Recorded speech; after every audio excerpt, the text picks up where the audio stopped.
Alors, on parle des élections en Grande-Bretagne avec Christian Roudot. Bonjour. Bonjour. Vous êtes journaliste et je le disais, vous avez vécu 12 ans outre-Manche. Autant dire que vous connaissez bien votre dossier. Première question, est-ce que ces élections, elles intéressent les Britanniques ? Tout ce que j'ai pu lire, maintenant que je suis de l'autre côté de la Manche, dans les médias britanniques, on peut dire que les gens ont trouvé la campagne plutôt ennuyeuse. On a parlé beaucoup de ce que les Anglais appellent les sujets bread and butter issues, c'est-à-dire le pain et le beurre, c'est-à-dire les sujets économiques, sociaux. Bien, Donc voilà.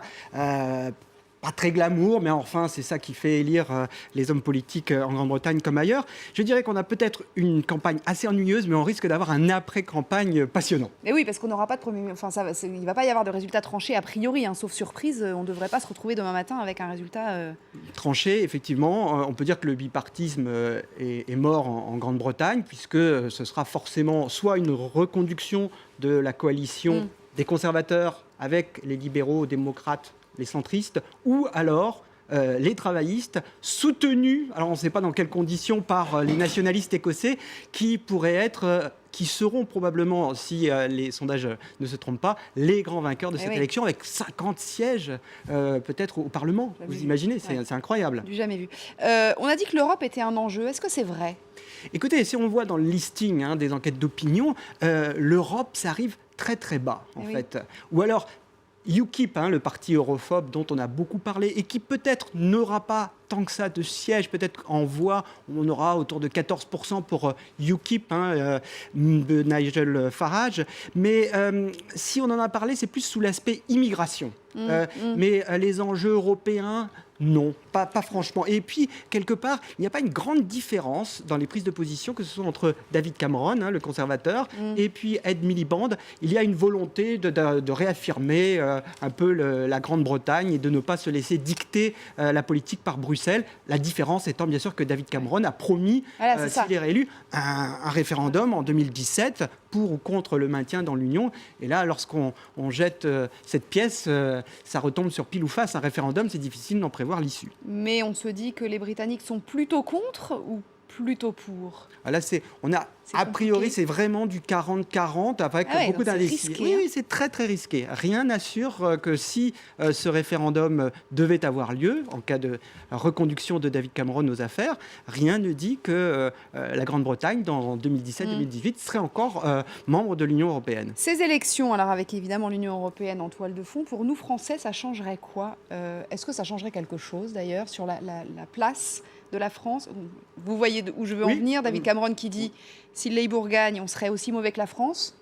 Merci. Voilà, alors effectivement, là il y a les conservateurs, David Cameron a utilisé François Hollande en particulier, la politique actuellement menée en France, comme un repoussoir en disant si vous votez pour Ed Miliband, vous aurez effectivement cet étatisme, tel qu'il est perçu de l'autre côté de la Manche, avec ce manque de réussite économique. C'est ça que vous aurez si vous votez Ed Miliband. Donc il y avait un billard à trois bandes. Je pense que ça rassurerait plutôt François Hollande d'avoir Ed Miliband au pouvoir plutôt que David Cameron, puisque c'est de notoriété publique. Les deux hommes ne s'aiment pas trop, c'est plutôt l'entente glaciale. Oui, voire ne s'entendent pas du tout, je pense qu'on peut le dire. On parlait tout à l'heure de négociations, donc s'il n'y a pas de majorité, ça va négocier. Mais ça va négocier combien de temps ? Il y a une deadline, on peut... 27 mai, discours de la reine. Il faut qu'un gouvernement soit constitué d'ici là. Donc, il y a encore un peu de temps, mais il va falloir trouver une solution. A priori, ce sera le parti qui obtiendra le plus de sièges qui sera en position, à qui on confiera le soin de trouver une coalition. Monsieur Cameron, si vous êtes élu, voyez comment vous allez réussir à faire. Est-ce que vous allez avoir besoin des libéraux-démocrates, besoin des partis nord-irlandais, voire UKIP? Comment ça peut marcher? Monsieur Ed Miliband, si vous êtes élu, comment vous allez vous arranger avec les nationalistes écossais dont vous avez dit que vous ne voulez pas gouverner avec?